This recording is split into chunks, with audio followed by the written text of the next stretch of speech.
General Motors having a lot of trouble moving its electric Chevy Volt. And now Leary car shoppers have one more reason not to buy it. The government is investigating the Volt's electric battery after a test vehicle caught fire. This is not going to help the Volt's awful sales figures. And since GM has made such a big bet on the car with taxpayer money, is this everyone's problem? Let's ask our power players. We've got Lenore Hawkins, Gary B. Smith, and Nancy Skinner. Gary B., first to you. Well, I hope it's not everyone's problem. The problem is, David, the Treasury Department came out last week and now said the loss to the taxpayer on the loan to General Motors is not $14.3 billion, which was the estimate, but now over $23 billion. So my question back to GM, did the government rush or force GM to rush the Volt out in production? It sure seems like that, and it seems like, per your point, the taxpayer is going to have to pick up the dime. That's right. And Nancy, have you seen GM stock recently? It's going way. It's no time to be back in a loser. Have you seen a lot of company stocks? David, look. They tested this vehicle for 1 million test hours. It's Car of the Year by several magazines. And unlike Toyota, who denied that there was even a problem while people had no brakes and were crashing, General Motors has gone to extreme circumstances to give people loaner vehicles. They are now looking exactly, it's the component, it's not the battery itself. And this is industry-wide. It's a lithium-ion battery. Right. It's just another reason why people aren't buying electric.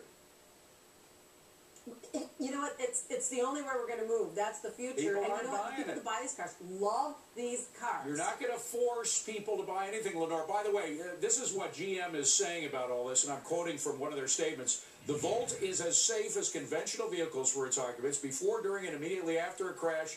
When electrical energy is left in a battery after a severe crash, it can be similar to leaving gas in a leaking fuel tank after severe damage. Are you buying that?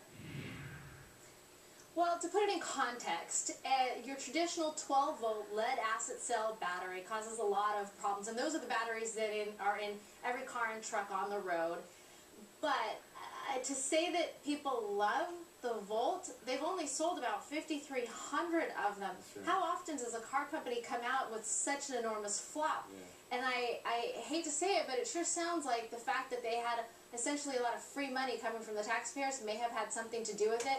And it is a little worrisome to have that conflict of interest where the government owns this company and has a conflict of interest with overseeing the safety of green vehicles. Agenda. Yeah, they want to push the green agenda, and they're trying to push it by selling cars that people don't want to buy. Gary B., the fact is that they have to sell 10,000 of these cars a month, and they've been selling less than 1,000. Just about every. Some months it's like 300.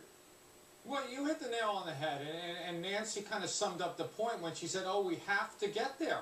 We might have to get there or we might not, but it doesn't matter. It should be up to private industry to meet the needs of the consumer. Look, if the consumer just says, look, I want to pay $100 a gallon for gas, and they should be supplying gasoline cars. Now they were pushed into the Volt, which isn't selling, and every time they don't sell one of these and make it and go through one of these fiascos, David, it's the taxpayer on the hook. Nancy, I'm going to start the next segment with you because we have totally run out of time, but I'm going to start the next one with you. Celebrations in the malls, a record-breaking Black Friday weekend, but will it last until Christmas? We'll find out when Power and Money continues.